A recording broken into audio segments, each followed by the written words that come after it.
Hi, so I'm really excited to introduce you all to a dear friend of mine. Her name is Eva Clay, and she's a really special woman. And she has really special gifts that she offers to women and men. And her work is as a soulful sexologist and a psychotherapist. And she's who I immediately think of when someone asks me, who would you suggest for some coaching around your sex life?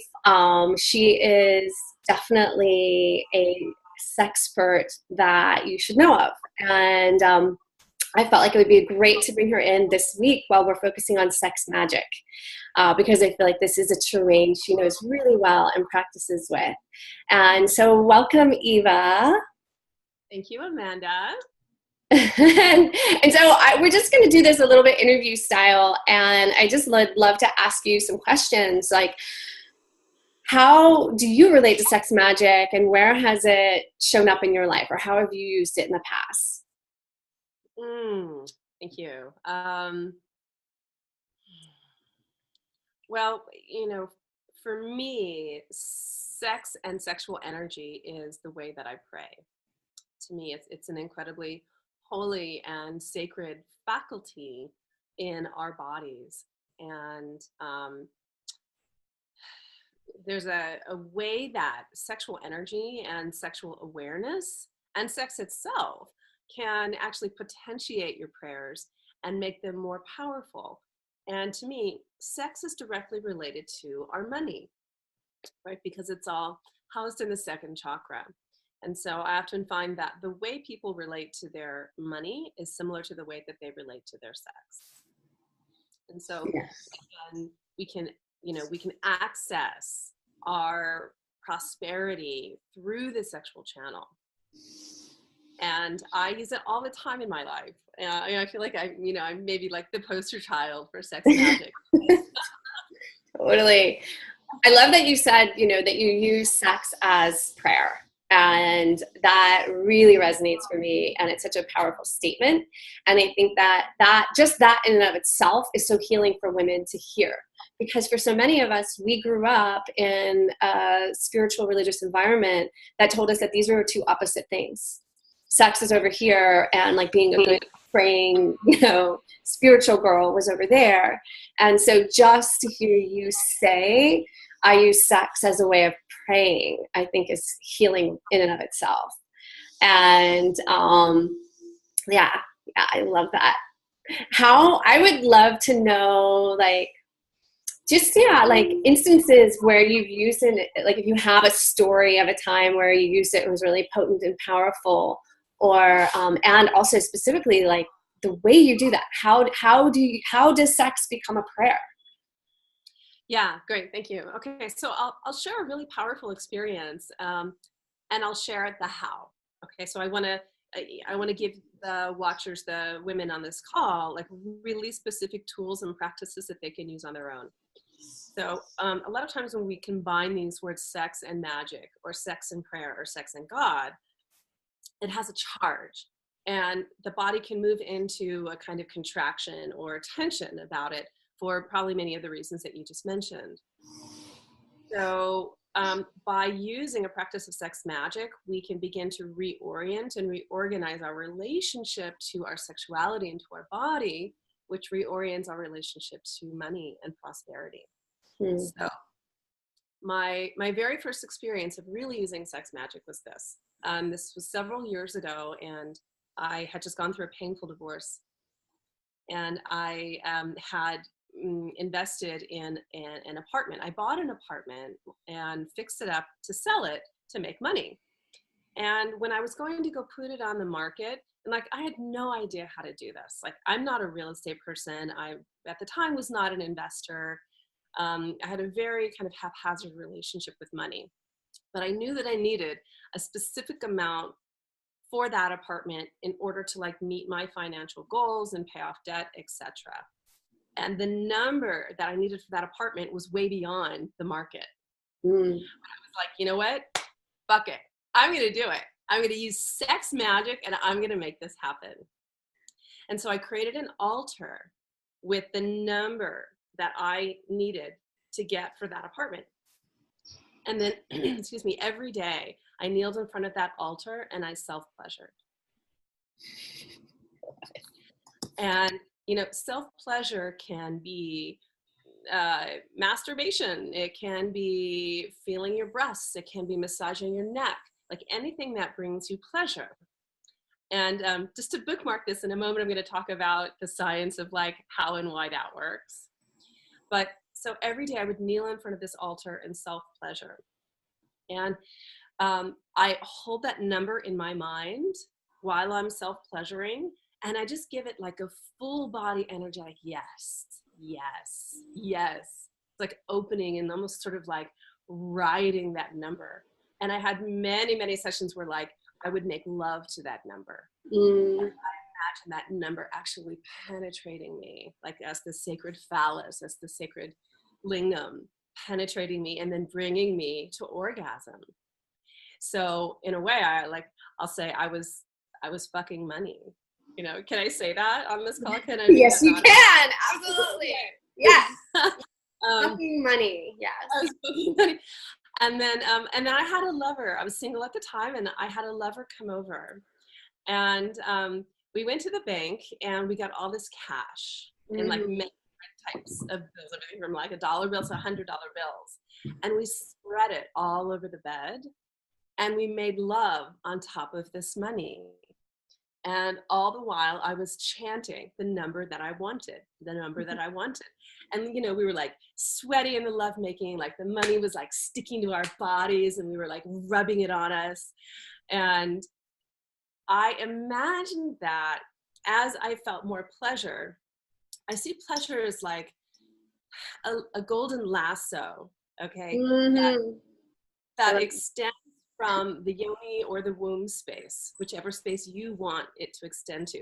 But imagine this lasso extends from the second chakra, your sexual centers, out into the universe, and it like whoop, whoop, whoop, and you lasso that thing in, and you like, and then you pull, you draw that into the body.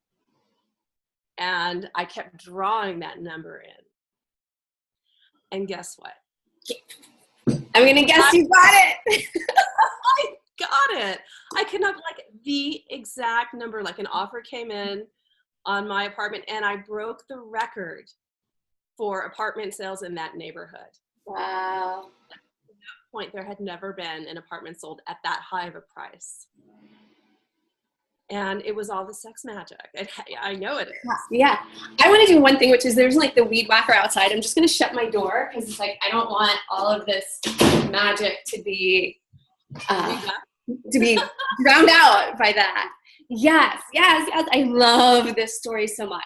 And again, like I feel like it's just so powerful for women to hear this and to hear, like we're told so often, like outside ourselves, things like, you know, that's impossible, or no one's ever done that before, or you can't do, you know, all these reasons we can't achieve something. And when we're able to tap in to that creative life force energy of our sexual energy, it's like anything is possible. And I love hearing also just that, you know, I have a similar experience that when I get so clear about a number, and I put it out there and I connect to it regularly, that we can manifest that. I would love to hear more about, you were kind of bookmarking that you wanted to go into a little bit more about why this works. So perfect. Lay it on us. Okay, so you know, my background, in addition to being a somatic psychotherapist, which means I do therapy in the body, is in neuroscience. So I'm a former professor of neuroscience. So I'm a sapiosexual. I love to understand the connection between consciousness and the body, the brain being consciousness and the body. So this is how it works. Anytime that we're in pleasure of any sort, sexual or otherwise, but especially sexual, the brain releases a particular neurohormone called nitric oxide. And now I talk a lot about this in my teachings because I think it's so important. Nitric oxide is a hormone that it's like a superfood in the body.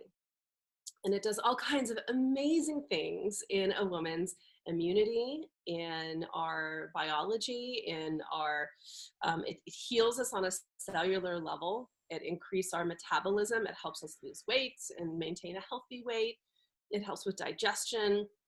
It opens our vascular system so we have more blood circulation, like on and on and on and on. I could name like 100 things that it does. Here's what's of most importance in this conversation.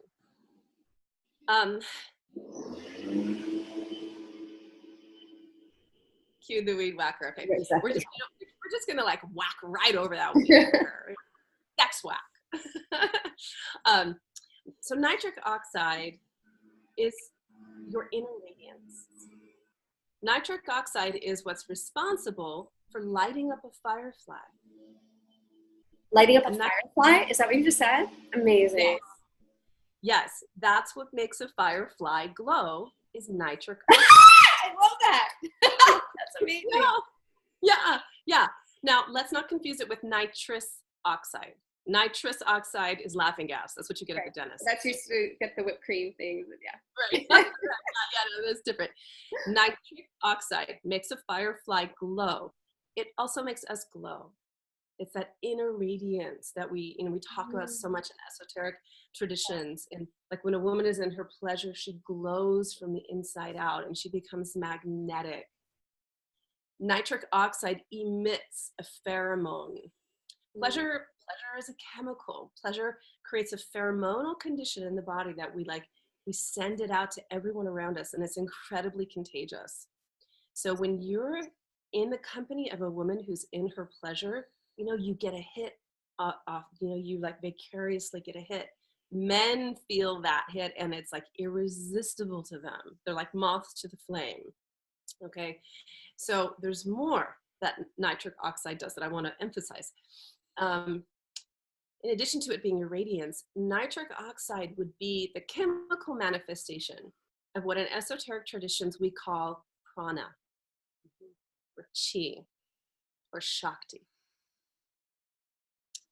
And it's responsible for the burst of light at the moment of our death.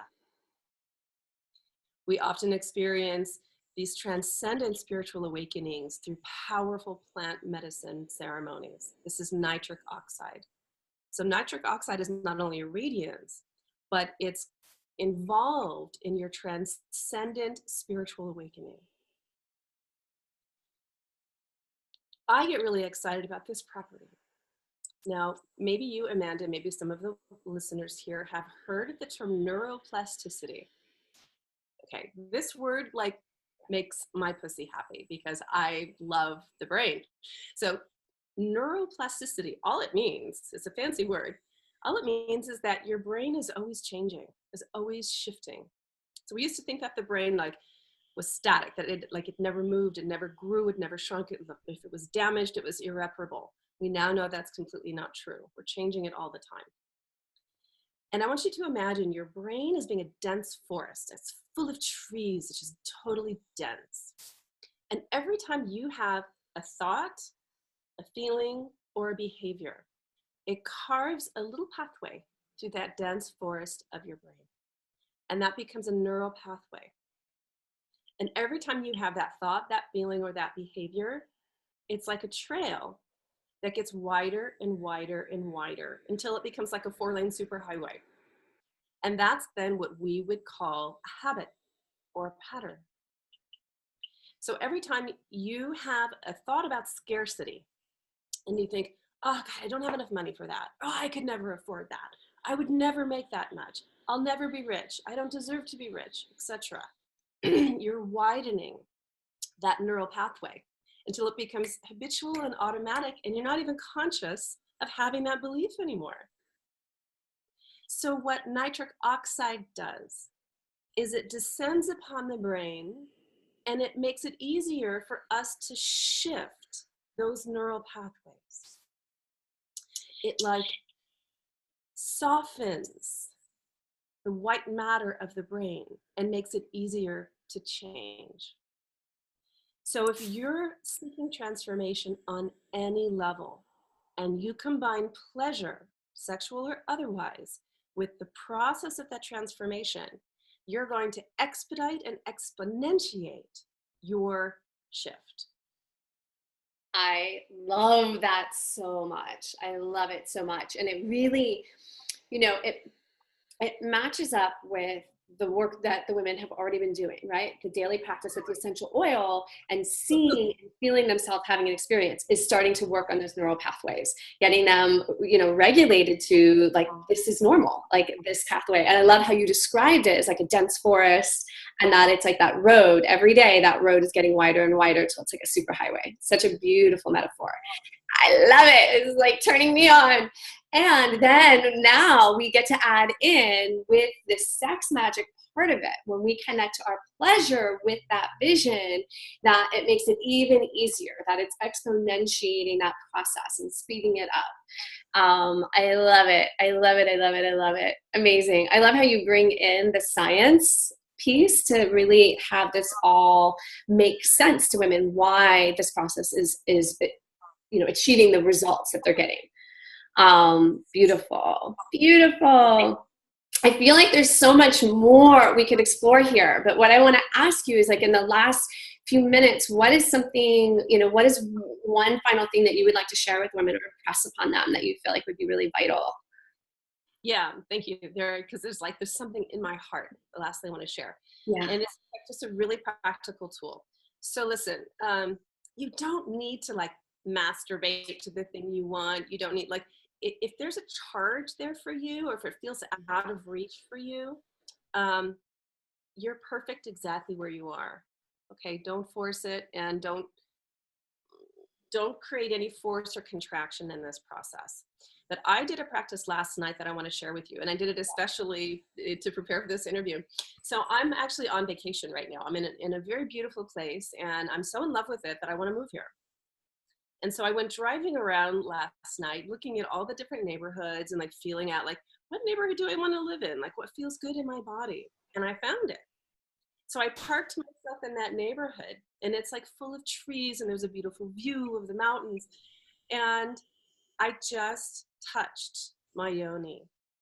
So just to get that zing, that that rush of energy, that pleasure, that or whatever that feels like for you, just touch the yoni in a way that feels so nourishing and honoring of your own body. So I sat in that neighborhood, and I touched my yoni, and I inhaled and then exhaled. Yes. And then I would drive a little further down, park in front of a house, touch my yoni, inhale, yes. So that I get that frequency of yes moving in my body until I had just touched my yoni enough times that felt really good in a way to me. I'm like, I actually would like to orgasm. Why not? Let's go for it. So I parked in front of a house and I brought myself to orgasm. And the whole time thinking, I want to live here. Yes, I see myself here. I see myself here. So I share this with you to say that it can be an ordinary, easy, everyday practice. If you hear, see, experience, or even think of something that you really want, you can just stop, drop, and touch yourself. It can be that easy. You're using the power of nitric oxide to shift the neural pathway, to rewire that circuitry in your consciousness, that you can have anything you want. Beautiful, beautiful. I love that you're emphasizing just for a woman to really meet herself where she's at and not push herself or feel like, because everyone has a different relationship with self-pleasure and their sexuality, and to really just this sense that it can just be just touching that area and taking in a deep breath and just connecting to it is already going to start to have an effect. So beautiful. Oh my goodness. Eva, thank you so much. Really such a pleasure to have you really, I feel like, just lay out in more detail some of the neuroscience that's going on behind these processes, and so beautifully embody and share your examples of how this has shown up in your life, which is so inspiring.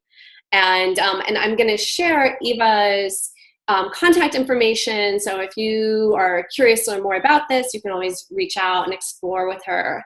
And Eva, thank you so much. Such a pleasure. I love being here with you. Mwah.